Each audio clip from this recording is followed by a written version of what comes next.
Life is full of surprises, and who would have thought that a simple support group would change my life in such a significant way? At 66 years old, I found a new friend, a young woman full of energy and dreams. At first, his presence was a relief. I needed someone to listen to me, to share laughter and sadness. But, over time, I realized there was something more to this relationship. This friendship, which seemed pure, began to turn into a complex web of manipulations and hidden interests. The line between friendship and helpfulness began to blur, and I found myself questioning not only his intentions, but mine as well. But before we dive into that story, tell us which state you are watching this video from. And if you enjoyed this touching story, don't forget to subscribe. At that first support group meeting, I was nervous, trying to find a place amidst so many stories of struggle and overcoming. Then, she entered. Your smile lit up the room. And immediately I felt drawn to her vibrant energy. We talked after the meeting, and soon became inseparable. Before long, our friendship felt perfect, and I saw her as a daughter I never had. But the joy didn't last long. As the friendship deepened, I began to notice strange patterns. On several occasions, she would approach me for advice or favors, as if she were extracting something of value. A job here, a boost in a relationship there. I didn't want to believe that the woman I considered a friend was using our friendship for her own interests. I remember how it all started. In that support group room, each of us had a story to tell. But unlike the others, I wasn't there to vent about past traumas. I had done this many times. My goal was to find a new purpose, something that made me feel alive again. It was then that I met Anna. A young woman of just 28 years old. His empathy and enthusiasm were contagious. On our first dates, we talked about trivialities, dreams and hopes. I felt like I could finally open my heart to someone. Over the weeks, our friendship began to blossom. We spent hours exchanging messages and meeting for lunch. Anna had a way of making me feel relevant. She listened intently, validating my experiences and offering sincere support. There was a genuine connection between us, and I believed that deep down she saw me as a mentor. I, on the other hand, admired her courage in facing life's challenges. However, little by little, I began to notice that each time a new favor appeared, there was an implicit expectation. One day, after a casual conversation, Anna mentioned that she was looking for a job. Without hesitation, I offered help. I used my contacts to get her an interview. I remember your radiant smile. But there was something deep in her eyes that made me hesitate. It was as if, with each favor, the friendship debt grew, and this began to bother me. Little by little, I realized that our friendship was turning into an unbalanced exchange. Conversations that were once simple and pleasant became carried with a weight that I couldn't identify. What started as a light and pleasant relationship began to make me feel like a bargaining chip, and the line between love and manipulation began to blur. As time passed, my mind began to fill with doubts. I wondered if I really knew Anna or if the image I had of her was a construction of my need for company. The situation started to pile up. It wasn't just the job. A friend of mine, who was a renowned photographer, was looking for an assistant. Anna was enthusiastic and, without thinking twice, I recommended her. At this point, I had already become a bridge to her dreams. Anxiety started to take over me. Every time I helped her, there was a subtle feeling of regret that arose in my chest. Just when I thought I had done enough, something else appeared. A request for help here, a question disguised as curiosity there. Increasingly, Anna seemed to be constantly searching for something I could offer. It wasn't just friendship she was seeking, it was something deeper, and I felt used. On one of these afternoons, while we were having coffee, Anna asked me about my past. About how I had built my career. I was honest, sharing the difficulties I faced, the choices I made. She seemed to absorb every word, but there was something in her gaze that made me uneasy. It was as if she was evaluating the value I could offer, not just as a friend, but as a source of valuable information. That's when I decided I needed to set limits. After a moment of reflection, I decided not to offer any more help until she asked me to. I needed to understand if our friendship was genuine or if I was just a tool in his toolbox. The moral dilemma consumed me. Could I really want to be close to someone who was taking advantage of me, even indirectly? What did that say about me? The atmosphere between us changed. What had once been a warm, engaging friendship was now fraught with an underlying tension that I didn't know how to name. Anna seemed to realize that something was different, and her approach became more insistent. At our next meeting, she tried to convince me to help her once again. She had heard about an amazing opportunity at a company looking for a marketing assistant, and wanted me to use my contacts to make an introduction. When she talked about the opportunity, a chill ran through my body. I knew I should say no, but the thought of disappointing her tortured me. At that moment, I realized that my need to be needed was trapping me in a vicious cycle. Instead of a healthy friendship, I was allowing myself to be manipulated. The image of Anna, which before seemed so pure to me, was now mixed with the realization that I was just fueling her ambitions. I decided it was time to confront the situation. I was clear with Anna, explaining that I needed time to think. It's not that I don't want to help, but I feel like I'm doing this for you and not for myself, I said, trying to find the right words. She was visibly upset, and I could tell that even with my sincerity, her frustration was palpable. Are you moving away from me? She asked, and in her tone was a mixture of pain and anger. I'm just trying to help myself, and you're the only person I can trust. This answer left me even more confused. What was friendship? And where did good intentions end and manipulations begin? As the conversation progressed, I realized that my decision to set limits could cost me the friendship I valued so much. I felt like if I didn't say anything, I was allowing her to take advantage of me. But at the same time, I was afraid that my bluntness might drive her away forever. The weight of choice has become almost unbearable. And doubts began to eat away at my heart. I was about to go into an emotional storm. After that conversation, the silence between us spread like a heavy blanket. What was once a vibrant connection now felt like a string about to snap. I found myself in a sea of uncertainty, reflecting on what it really meant to have a friend and whether Anna could be a true friend or just a figure of interest. My mind was a whirlwind of thoughts, full of doubts and questions about our ties.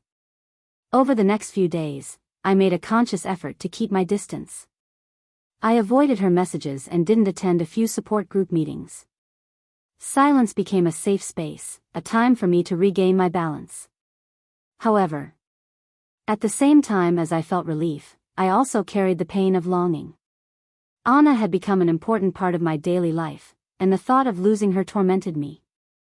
One day, I decided it was time to confront things more clearly. I arranged to meet at a cafe, a place where we always talked. When I saw her come in, a mix of anxiety and hope invaded my heart. Would that be the moment when we would be able to resolve our differences? Her gaze no longer had the joy it once had, there was a trace of sadness that made me feel guilty. I feel like we're growing apart, I said, trying to break the ice. I need to understand what you really expect from me. Anna sighed, and I realized that what I had said had hit her deeply. I just want what everyone wants, someone to trust, she replied, her voice shaking. But if you can't be that person, maybe we should rethink our friendship. His words echoed in my mind like a warning. The situation was intensifying. With each sentence we exchanged, the tension increased, and I asked myself if I was really willing to lose this friendship that, despite its challenges, brought me happiness. The line between love and manipulation wasn't just blurring, but becoming a barrier that separated me from the connection I so desired. I was in the middle of an emotional storm, and I didn't know how to find my way back. The atmosphere in the cafe was tense, and the smell of fresh coffee seemed more like a reminder of what we might have missed than an invitation to conversation. I took a deep breath, trying to calm down. With each passing second, the uncertainty increased. What could I do to regain Anna's trust? You still care about me, right? I asked, trying to steer the conversation to a kinder place. Her answer didn't come immediately, as if she was weighing her words. "I don't know," Anna said finally, her eyes shining with an emotion I couldn't identify. "Sometimes I feel like you're the only person who really sees me. But other times, it feels like you're using me as a project, like you're trying to fix me." That statement hit me like a blow. The truth is, I didn't know how to explain what I was feeling. I tried to explain myself. "Anna, I'm not here to fix you. I'm here for you, and I want you to succeed. But I feel like our friendship is becoming something I don't recognize." At that moment, the walls that had been built between us began to crumble, and Anna opened up. She told me about her difficult childhood and how she always had to fight for everything. Her desire for security and validation had become an impulse that led her to constantly seek the approval of others. Hearing Anna's story made me realize how wrong I was. She wasn't just a manipulative young woman, she was a woman who was looking for her place in the world, even if it led her to act in questionable ways. I understood that there was a genuine desire to connect, but also a deep fear of being rejected.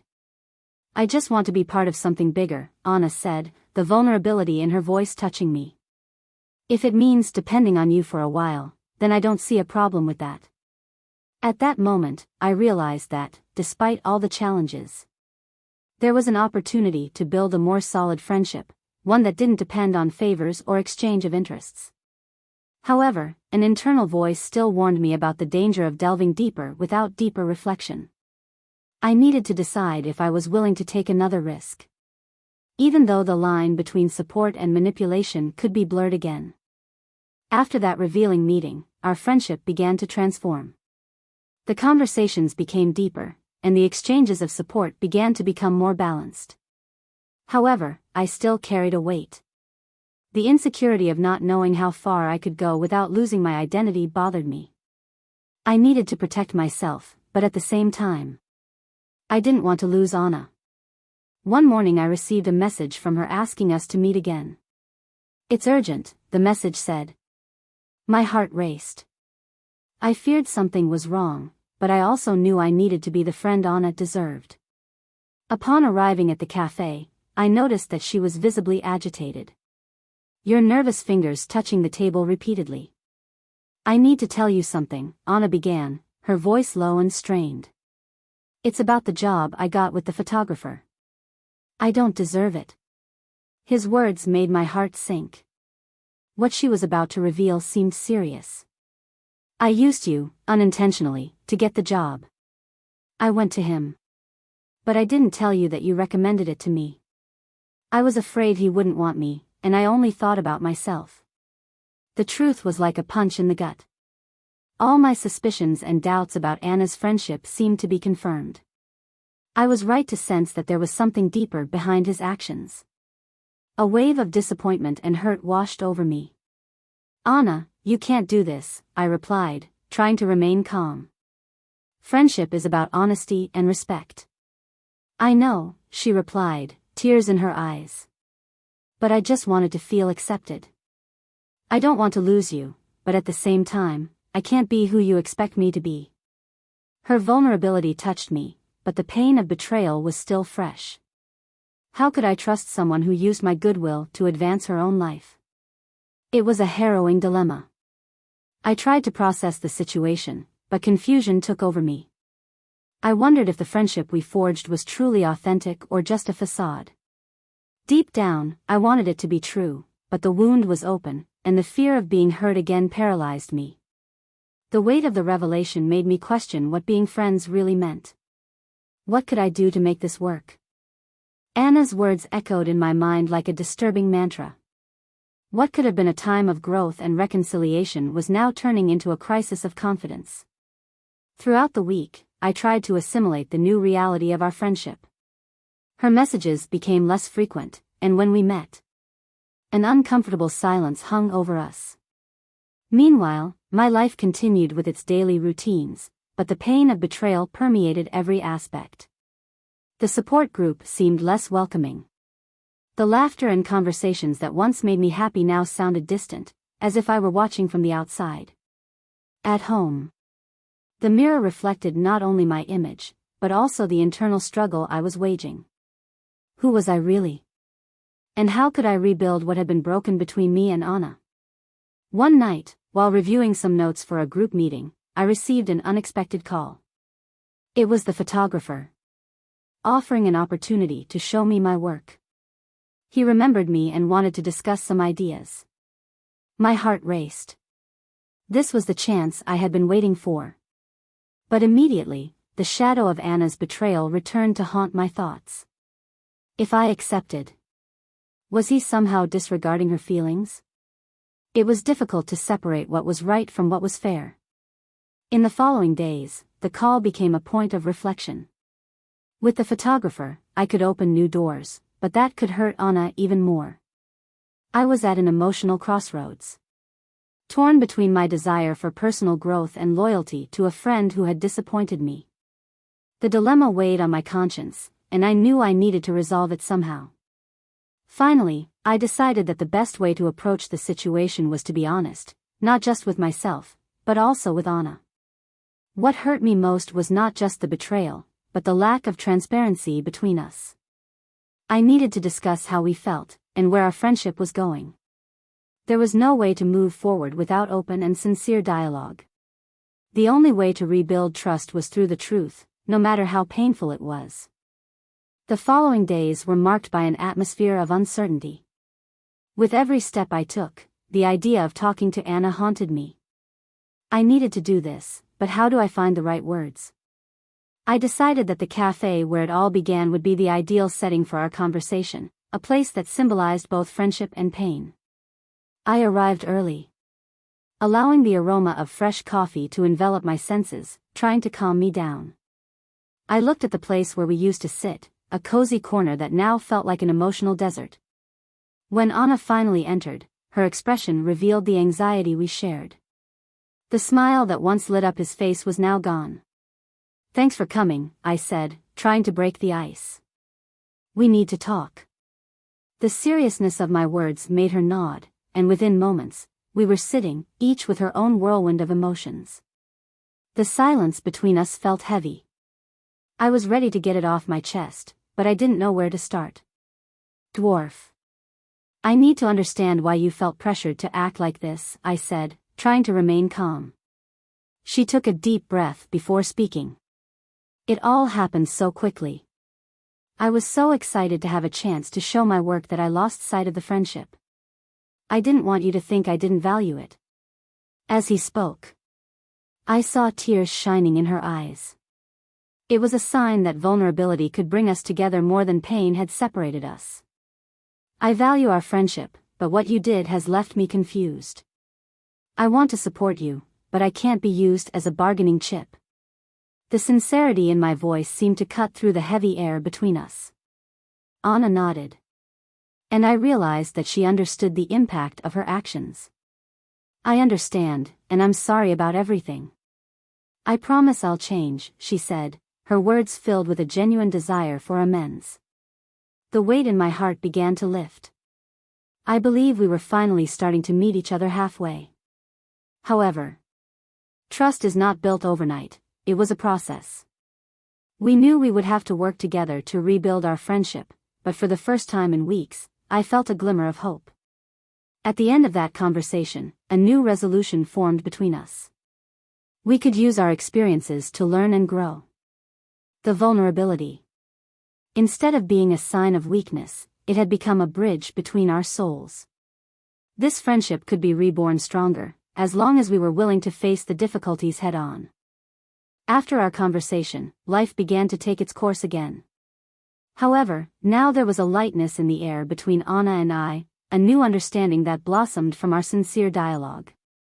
We decided to give ourselves time to rebuild our friendship, respecting the limits and need for honesty that we had established. The support group became a space where we could share not only our struggles, but also our victories. Anna's presence made me realize that the most meaningful friendships are those that survive storms and emerge stronger than ever. In our meetings, we began to discuss not only our personal challenges, but also the importance of being transparent in our relationships. A few weeks later, a new project emerged. The photographer, remembering our previous conversation, invited me to collaborate on a local art exhibition. He wanted me to be the healer, something I always dreamed of doing. Joy flooded my heart. But I immediately thought of Anna. I wanted her to be by my side in this new challenge, sharing the joy of an achievement that was also ours. I talked to her about the proposal, and to my surprise, Anna was not only excited, but also suggested some creative ideas. Together, we decided this could be a perfect opportunity to rewrite our narrative. The project became a symbol of our growth and our restored friendship. On the opening day, as we admired the works, I realized how our relationship had evolved. The bright lights of the gallery reflected not only the works, but also the light that was beginning to shine between us. Anna was next to me, her smile was sincere and full of hope. Through it all, what mattered most was what we had learned. Friendship is not just about what you get, but about supporting each other on their journey. At the end of the night, with the gallery lit up and laughter echoing in our hearts, I turned my attention to Anna. "Thank you for being by my side, even when everything seemed lost," I said, holding her hand. She smiled, and in that moment, we knew our friendship had a new meaning. If you have also experienced challenging situations in your relationships, share your reflections in the comments. We'd love to hear where you're watching this video from. And if you like this heartwarming story, don't forget to subscribe to the channel for more heartwarming stories like this.